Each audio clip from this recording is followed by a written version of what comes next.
Just want to make sure it's actually recording this time. All right, so 2 Chronicles chapter 1. We'll be in verse 7 here in just a minute.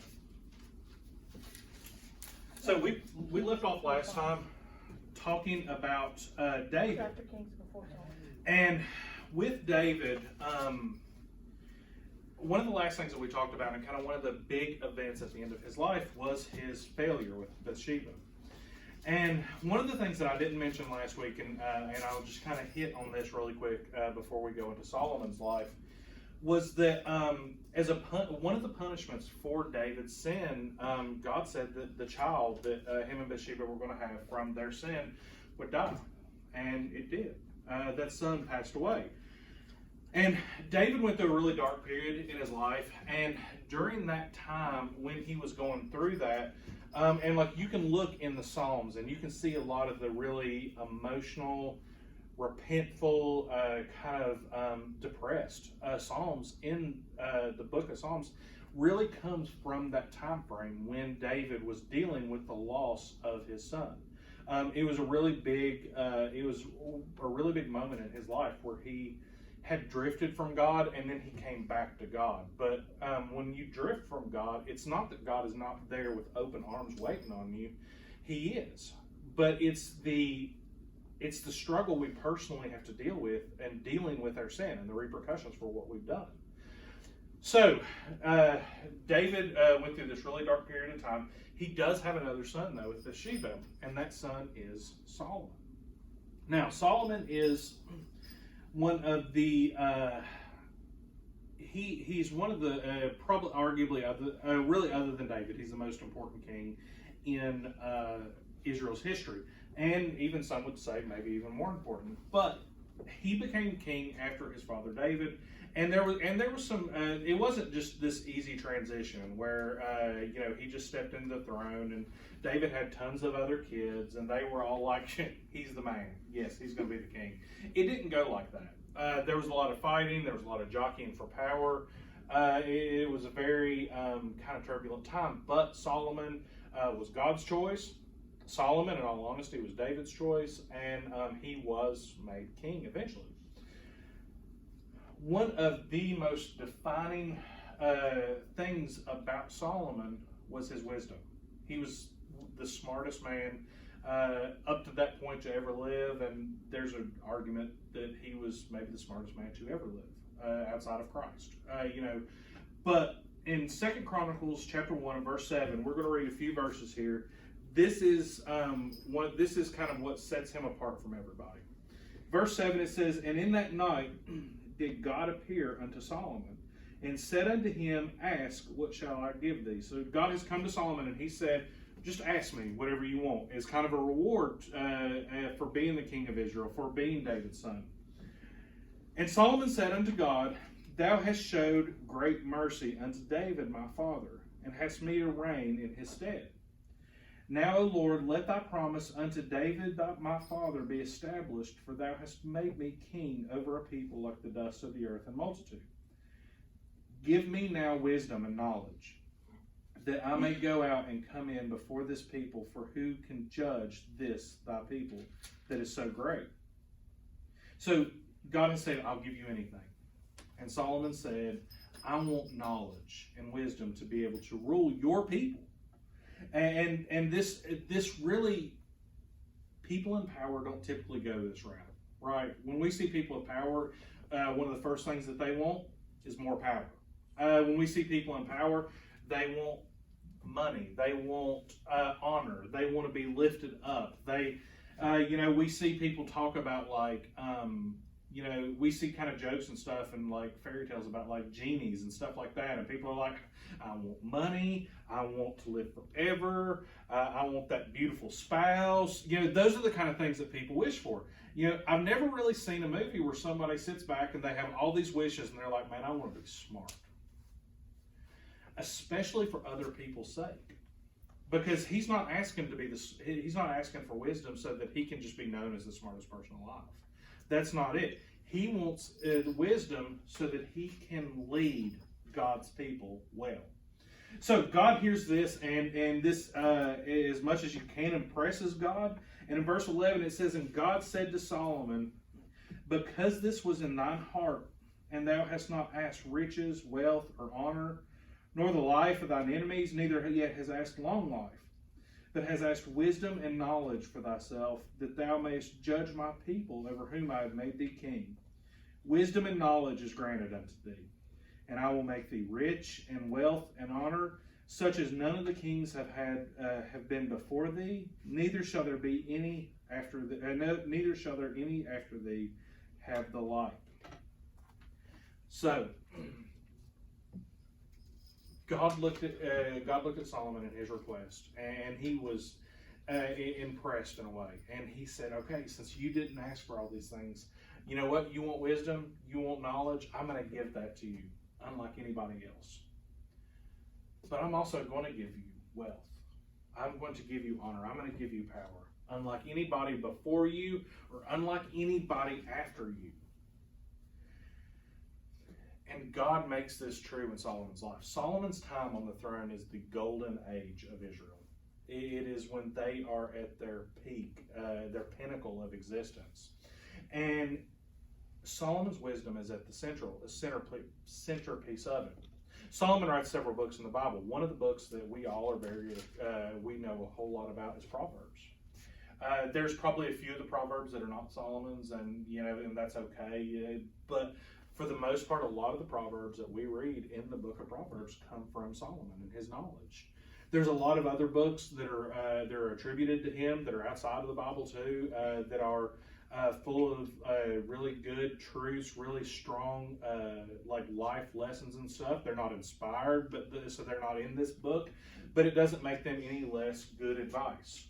It's kind of like if me and Luke are standing on the side of a busy interstate, and I tell him, "Luke, don't go out there in front of a car." It's not inspired by God that I tell him to do that, but it's still a good life lesson that he ought to understand and listen to. That's a lot of what Solomon does. Is he gives these good advice. He gives us good advice, these good truths. One of the most famous stories of his wisdom is people would come to the king with these problems and with these issues, kind of like we would go to a judge in like court. And these two women, they came to Solomon, and one of them had a baby overnight, and the other one had a baby overnight too. And the one's child had died, and the other one's had lived, but the one whose baby had died, she actually switched the babies out, so that the one who had the living baby, she knew that this was not her child, but she saw this baby over here that was alive, and she saw it, and it was just this mother's knowledge that it was her baby. So they went to Solomon, and they're like, "Listen, that's my child, not this dead baby. I feel for her, and I hate this for her, but this is not my baby. That's my baby." And they were fighting, and they were going at it, and there was no way that anybody could figure out how to resolve it. But Solomon, in his God-given knowledge, he makes this unbelievably crazy declaration, and he looks out at both of them. And from his throne, he sits there and he's like, "Okay, I know how to handle this. Cut the baby in half. Give one half to this person, give one half to this person." And I know that sounds really harsh, and y'all are like, "We're talking about this guy?" But what happens is the mother of the baby that's actually alive, she says, no, just, I want my baby to live. Just let her have it. It's better that my child live with her than be dead and me not have her. And when she said that, Solomon sat back and he said, "That's the mother." Because no true mother would want that to happen. So that's the kind of knowledge that he ruled Israel with. That really it changed the area, it changed how it was. One of the other things that he did was, we talked last week about how David wanted to build God a temple. Because he looked at his unbelievable palace and he said, "Man, I've got this unbelievable palace and God's out there in a tent. Man, what is this?" And God would not let him build the temple for him, so he began to collect materials. Well, it came time that Solomon on his throne is really a king that didn't deal with a lot of war, that God allowed him to build the temple. So Solomon built this amazing temple, and it became the central part of the Jewish, not just faith, but the Jewish life. Everything was centered around the temple.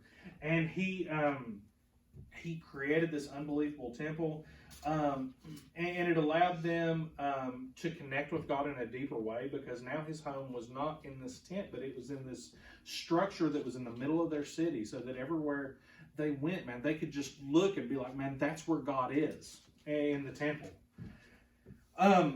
It was in this permanent location now in the middle of Jerusalem, the capital. One of the things we see if you've read much of the New Testament, and we'll look at that a little bit down the road a little bit.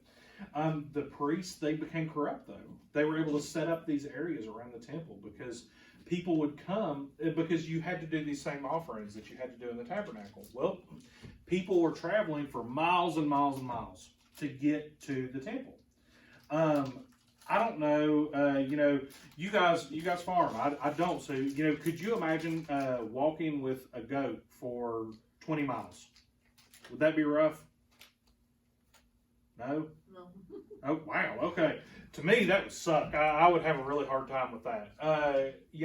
Or pigeons, or all these different animals that they had to sacrifice. They were having to travel for miles and miles and miles with these animals. Sometimes having to carry part of them. And carry some of them in a cage or something like that. So what the priests would do is they would set up these tables outside of the temple, and if the going price for a lamb was 10 pieces of silver, well, you showed up to the temple, you have to get your sins forgiven by this sacrifice. You don't have a lamb, so you know what they're going to do? They're going to charge you 30 pieces of silver for this lamb, and it became this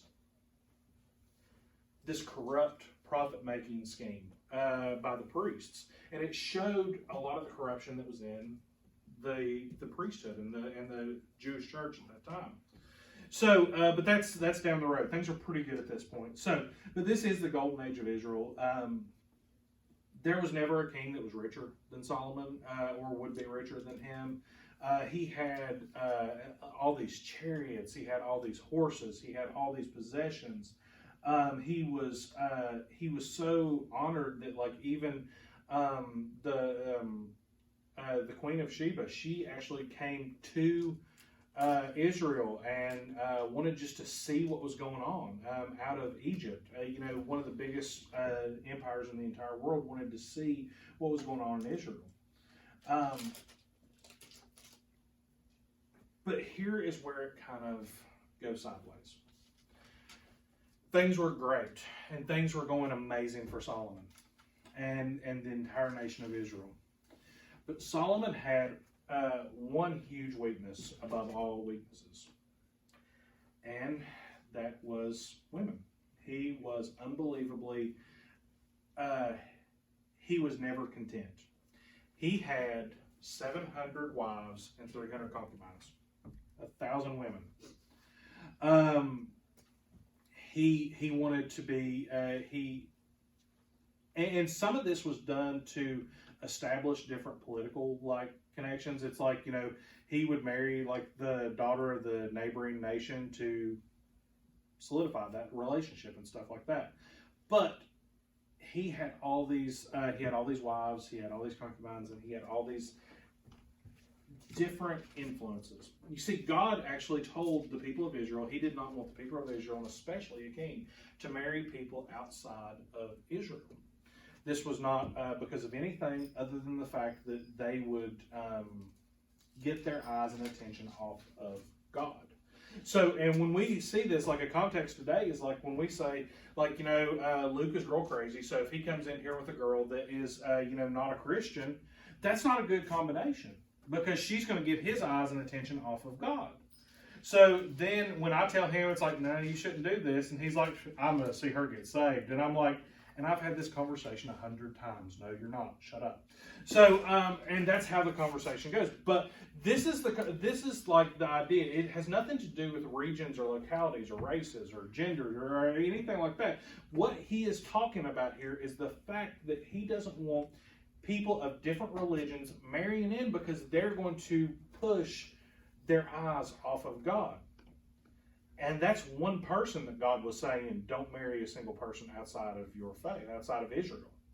So can you imagine, Solomon has all these women they would have people with them, and they would, they would have all these groups, and they were worshiping their gods. And Solomon would sit back and he would see, and he'd be like, I mean, that looks okay. All right. And he would kind of get involved in the worship of this God and this God and this God. And it began to get his eyes off of God. And this influence is one of the things that began to really bring down Israel and the nation as a whole. This is where one of his other books, and it's one of my favorite books in the entire Bible, Ecclesiastes, comes into play. Because at the end of Solomon's life, as he's an old man, he sits back and he begins to look out at his life. And he begins to look at all the things that he's done, all the things that he's accomplished. And he begins to recount them. It's like this long letter to almost like a younger self. Like if he could write a letter to his younger self, it's kind of what that is. And what it is he is going through this letter, and he's going through this book, and he's writing all these things. He's like, I have tried to find happiness in relationships, and I found none. Alicia, what was the words? All is vanity. All is vanity, yes. And it was his way of saying, no, I couldn't find purpose in that. There was good moments, it was good for a while, but no, I couldn't find it. He said he began to look for it in reason and philosophy, and he found happiness for a little while, but it eventually, all is vanity. He was left feeling empty. He began to try and find it in science. And eventually, there was nothing. He was left feeling empty. He began to try and find it in other gods. He began to try and find it in all these different things. And at the end of the book, he begins to kind of rail off all these different things. And he's like, listen, God has granted me more wisdom than any man on the face of the earth. If anybody could figure out a way to find purpose outside of God, it's me. God has granted me riches like no other man on earth has ever had. If anybody could buy happiness, it would be me. God has given me more power than any man on earth.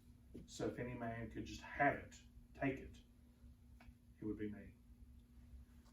But at the end of the day, he uses that statement that Alicia said, all is vanity.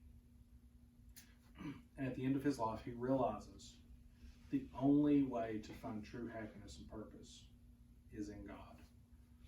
And I find a lot of comfort in that book, because if he could not find true purpose, true happiness in anything other than God, man, who am I to try and find it in anything? And that's the entire purpose of the book, is that we understand that if anybody in the entirety of the human race could ever find happiness outside of a life dedicated to God, it was Solomon. And Solomon penned the words down himself, saying, I couldn't do it. God was the only way that I could find true happiness. And that's one of the lessons that we have to take from his life as we kind of begin to go on past the golden age of Israel into really some troubled times, is that we have to learn from Solomon's mistakes. You know, we cannot, there's the old saying, it's like, if you don't learn history, it's going to, you're doomed to repeat it. Mm-hmm. And if we don't learn from his mistakes and we continue to try and find purpose and we continue to try and find happiness in things other than God, then we're going to end up in this empty place at the end saying, man, why? And that's one of the reasons that we see depression so high among people today. Among students, y'all's age, and even people my age and older. We see this unbelievable upswing in depression because people are trying to find purpose and happiness in things outside of God and things that they were never intended to find happiness and purpose in. So Solomon's big lesson in life for every single one of us in this seat, in this building, in this world, is that don't even try it. He tried it for us, and if anybody could ever accomplish it, it was him. And he was left at the end of the day looking up at God saying, please forgive me, and wanting to come back to him. So, the book of Ecclesiastes, man, if you've never read that book, I really encourage you to read it. It's 12 chapters. It's not long. They're not long chapters either. And it is this unbelievable look at Solomon's life about the way that he tried to find happiness outside of God and how he was left, I believe it says at the end of it, wanting. He was empty. So the only happiness can be found in God. So he was at the pinnacle of Israel's existence. He drifted down to the very bottom where he was just left depressed and empty. And then at the end of his life, he did come back to God, but never like he was in the beginning. And that is something that, we see, and it's kind of this habit with the kings, is that David was that way. David, he started off on this unbelievably high, but at the end, things were not great. Solomon, he started off on this unbelievable high, and at the end, things were not that great. And the end of Solomon's reign, the end of his life was not, it was definitely not as good as the beginning, but at the end of it, towards the end of it, there's a little bit of kind of differentiating whether it was during his life or right after his life. One of the most important things happens in Israel's history that plays a big part as we go forward looking at Israel and what it means. Israel is actually split into two at this point. There's such an uproar in the kingdom. There's all these children. Solomon had 700 wives, so he had lots of kids too. And with all those kids, there was lots of arguments of who was going to rule, who was going to be king, who was going to be daddy's favorite, who was not, and it just became an absolute battle. And there was all this uproar. And what ended up happening was Israel was actually split into two different nations at that point. You have Israel, and that's the northern kingdom. So the northern half of the country actually kept its identity as Israel. They were actually the half that kind of kept on to David's lineage. And like David and Solomon, they stayed in the northern kingdom in Israel. And that's where Jerusalem was also, which, it's a big deal. The southern half of the kingdom became known as Judah. And, we talked about Judah, the younger brother, back in Genesis. And the people of Judah kind of dominate that land. Obviously, that's the name of the land at that point. But they've always been kind of one of the powerful groups in Israel anyway.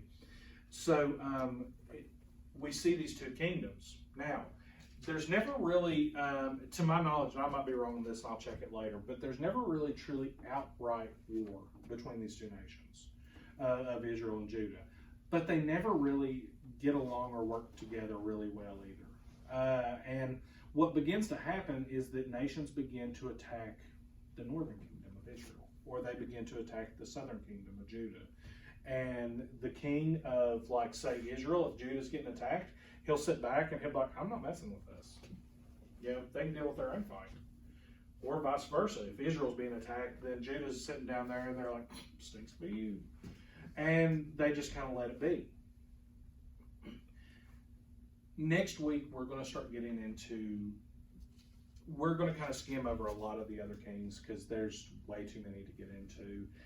But and there's some good kings, there's some bad kings. And it goes back and forth. You'll have two generations of just dumpsters of kings that are horrible, and they just are just wicked people. And then you'll have a good king arise. But overall, the nation kind of just keeps ticking downward and keeps getting worse until God eventually puts judgment on the entire nation of Israel and Judah both. And at that point, we get into one of the most important events in all of history, and that's the exile. And we'll talk about that probably in 2 weeks. And that's an important story, and it's a really interesting story that a lot of people don't know a huge amount about, and that's a crime. We should know more about it. But do you guys have any questions about kind of Solomon or where we're at this point, even up to this point? Okay, Alicia, if you'll get that off. All right, so